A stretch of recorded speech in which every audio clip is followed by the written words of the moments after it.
जय माता दी। आइए सुनते हैं दुर्गा सप्तशती का 5वां अध्याय। महर्षि मेधा ने कहा, पूर्व काल में शुंभ निशुंभ नामक असुरों ने अपने बल के मद से इंद्र का त्रिलोकी का राज्य और यज्ञों के भाग छीन लिए, और वह दोनों इसी प्रकार सूर्य, चंद्रमा, धर्मराज और वरुण के अधिकार भी छीनकर स्वयं ही उनका उपयोग करने लगे। वायु और अग्नि का कार्य भी वही करने लगे, और इसके पश्चात उन्होंने जिन देवताओं का राज्य छीना था उनको अपने अपने स्थान से निकाल दिया।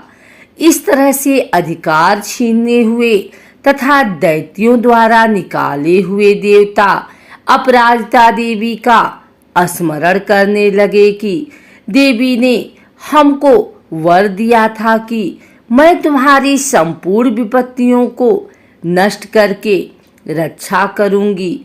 ऐसा विचार कर सब देवता हिमांचल पर गए और भगवती विष्णु माया की स्तुति करने लगे। देवताओं ने कहा, देवी को नमस्कार है, शिव को नमस्कार है, प्रकृति और भद्रा को नमस्कार है। हम लोग रौद्र, नित्य और गौरी को नमस्कार करते हैं। ज्योतिषनामयी चंद्र रूपिणी व सुख रूप देवी को निरंतर नमस्कार है। शरणागतों का कल्याण करने वाली वृद्धि और सिद्धि रूपा देवी को हम बार बार नमस्कार करते हैं। और नैरति राजाओं की लक्ष्मी तथा सावड़ी को नमस्कार है।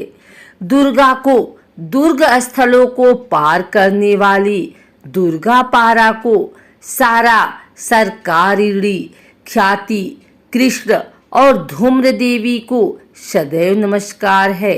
अत्यंत सौम्य तथा अत्यंत रौद्र रूपा को हम नमस्कार करते हैं। उन्हें हमारा बारंबार प्रणाम है। जगत की आधार भूत कृति देवी को बार बार नमस्कार करते हैं। जिस देवी को प्राणी मात्र विष्णु माया कहते हैं उसको नमस्कार है, उसको नमस्कार है, उसको नमस्कार है। जो देवी संपूर्ण प्राणियों में चेतना कहलाती है उसको नमस्कार है। जो देवी संपूर्ण प्राणियों में बुद्धि रूप से स्थित है उसको नमस्कार है। जो देवी संपूर्ण प्राणियों में निद्रा रूप में विराजमान है उसको नमस्कार है। जो देवी संपूर्ण प्राणियों में क्षुधा रूप से विराजमान है उसको नमस्कार है। जो देवी संपूर्ण प्राणियों में छाया रूप से स्थित है उसको नमस्कार है। जो देवी सब प्राणियों में शक्ति रूप से स्थित है उसको नमस्कार है। जो देवी सब प्राणियों में तृष्णा रूप से स्थित है उसको नमस्कार है। जो देवी सब प्राणियों में शांति रूप से स्थित है उसको नमस्कार है। जो देवी सब प्राणियों में जाति रूप से स्थित है उसको नमस्कार है। जो देवी सब प्राणियों में लज्जा रूप से स्थित है उसको नमस्कार है। जो देवी सब प्राणियों में शांति रूप से स्थित है उसको नमस्कार है। जो देवी सब प्राणियों में श्रद्धा पद से स्थित है उसको नमस्कार है। जो देवी सब प्राणियों में कांति रूप से स्थित है उसको नमस्कार है। जो देवी सब प्राणियों में लक्ष्मी रूप से स्थित है उसको नमस्कार है। जो देवी सब प्राणियों में वृत्ति रूप से स्थित है उसको नमस्कार है। जो देवी सब प्राणियों में स्मृति रूप से स्थित है उसको नमस्कार है। जो देवी सब प्राणियों में दया रूप से स्थित है उसको नमस्कार है। जो देवी सब प्राणियों में तुष्टि रूप से स्थित है उसको नमस्कार है। जो देवी सब प्राणियों में मातृ रूप से स्थित है, उसको नमस्कार है। जो देवी सब प्राणियों में भ्रांति रूप से स्थित है, उसको नमस्कार है। जो देवी सब प्राणियों में नित्य व्याप्त रहती है, उसको नमस्कार है। पूर्व काल में देवताओं ने अपने अभीष्ट फल पाने के लिए जिसकी स्तुति की है और देवराज इंद्र ने बहुत दिनों तक जिसका सेवन किया है, वह कल्याण की साधना भूता ईश्वरी हमारा कल्याण और मंगल करे तथा सारी विपत्तियों को नष्ट कर डाले। असुरों के सताए हुए संपूर्ण देवता उस परमेश्वरी को इस समय नमस्कार करते हैं तथा जो भक्ति पूर्वक स्मरण की जाने पर तुरंत ही सब विपत्तियों को नष्ट कर देती है, वह जगदम्बा इस समय भी हमारा मंगल करके हमारी समस्त विपत्तियों को दूर करे। महर्षि मेधा ने कहा, हे राजन, इस प्रकार जब देवता स्तुति कर रहे थे तो उसी समय पार्वती देवी गंगा में स्नान करने के लिए आई। तब उनके शरीर से प्रकट होकर शिव देवी बोली, शुंभ दैत्य के द्वारा स्वर्ग से निकले हुए और निशुंभ से हारे हुए यह देवता मेरी ही स्तुति कर रहे हैं। पार्वती के शरीर से अंबिका निकली, इसलिए उनको संपूर्ण लोक में कौशिकी कहते हैं। कौशिकी के प्रकट होने के पश्चात पार्वती देवी के शरीर का रंग काला हो गया और वह हिमालय पर रहने वाली कालिका देवी के नाम से प्रसिद्ध हुई। फिर शुंभ और निशुंभ के दूत चंडमुंड वहां आए और उन्होंने परम मनोहर रूप वाली अंबिका देवी को देखा। फिर शुंभ और निशुंभ के दूत चंडमुंड वहां आए और उन्होंने परम मनोहर रूप वाली अंबिका देवी को देखा। फिर वह शुंभ के पास जाकर बोले, महाराज, एक अत्यंत सुंदर स्त्री हिमालय को प्रकाशित कर रही है। वैसा रंग रूप आज तक हमने किसी स्त्री में नहीं देखा। हे असुरेश्वर, आप यहाँ तक पता लगाएं कि वह कौन है और उसका ग्रहण कर लें। वह स्त्री स्त्रियों में रत्न है। वह अपनी कांति से दसों दिशाओं को प्रकाशित करती हुई वहाँ स्थित है, इसलिए आपको उसको देखना उचित है। हे प्रभु, तीनों लोकों के हाथी, घोड़े और मणि इत्यादि जितने रत्न हैं, वह सब इस समय आपके घर में शोभायमान है। हाथियों में रत्न रूप ऐरावत हाथी और उच्चैश्रवा नामक घोड़ा तो आप इंद्र से ले आए हैं। हंसों द्वारा जुता हुआ विमान जो कि ब्रह्मा जी के पास था, अब भी आपके पास है।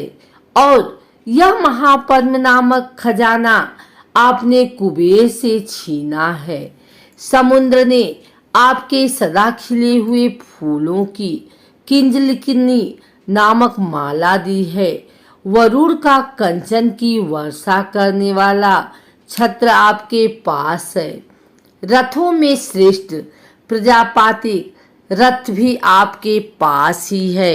हे दैतेंद्र, मृत्यु से उत्क्रांतिदा नामक शक्ति भी आपने छीन लिया है और वरुण का पास भी आपने भ्राता निशुंभ के पास ही है। और समुद्र में पैदा होने वाले सब प्रकार के रत्न भी आपके भ्राता निशुंभ के अधिकार में है।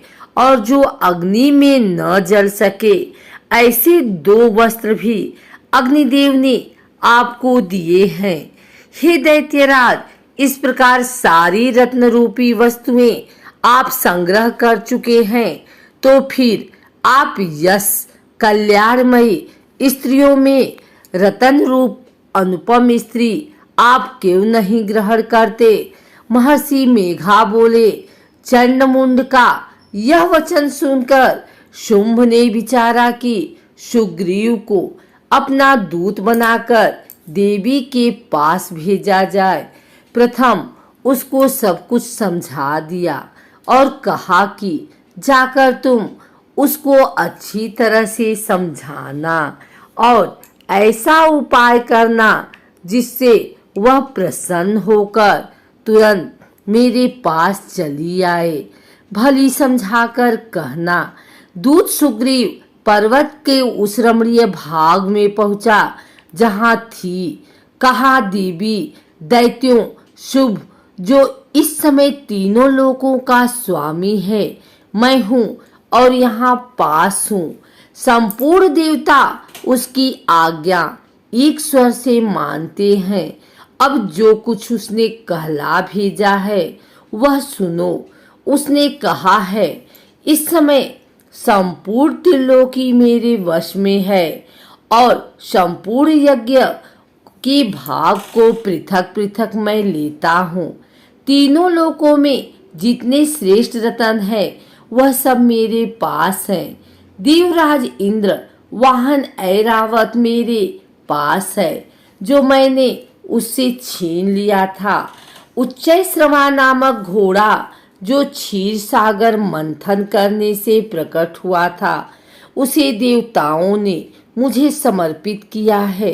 हे सुंदरी, इनके अतिरिक्त और भी जो रत्न भूषण पदार्थ देवताओं के पास थे वह सब मेरे पास हैं। हे देवी, मैं तुम्हें संसार की स्त्रियों में मानता हूँ क्योंकि रत्नों का उपयोग करने वाला मैं ही हूँ। चंचल कटाक्षों वाली सुंदरी, अब यह मैं तुझ पर छोड़ता हूँ कि तू मेरे भाई महापराक्रमी निशुंभ की सेवा में आए। यदि मुझे बरेगी तो तुझे अतुल महान ऐश्वर्य की प्राप्ति होगी। अतः तुम अपनी वृद्धि से यह विचार कर मेरे पास चली आओ। महर्षि मेधा ने कहा। दूत के ऐसा कहने पर संपूर्ण जगत का कल्याण करने वाली भगवती दुर्गा मन मन मुस्कुराई। इस प्रकार कहने लगी, हे दूत, तू जो कुछ कह रहा है वह सत्य है और इसमें किंचित मात्र भी झूठ नहीं है। शुंभ इस समय तीनों लोकों के स्वामी हैं और निशुंभ भी उसी की तरह पराक्रमी है, किंतु इसके संबंध में मैं जो प्रतिज्ञा कर चुकी हूँ उसे कैसे झुठला सकती हूँ। अतः तू मैंने जो प्रतिज्ञा की सुनो। जो मुझे युद्ध में जीत लेगा और मेरे अभिमान को खंडित कर देगा तथा बल में मेरे सम्मान होगा, वही मेरा स्वामी होगा।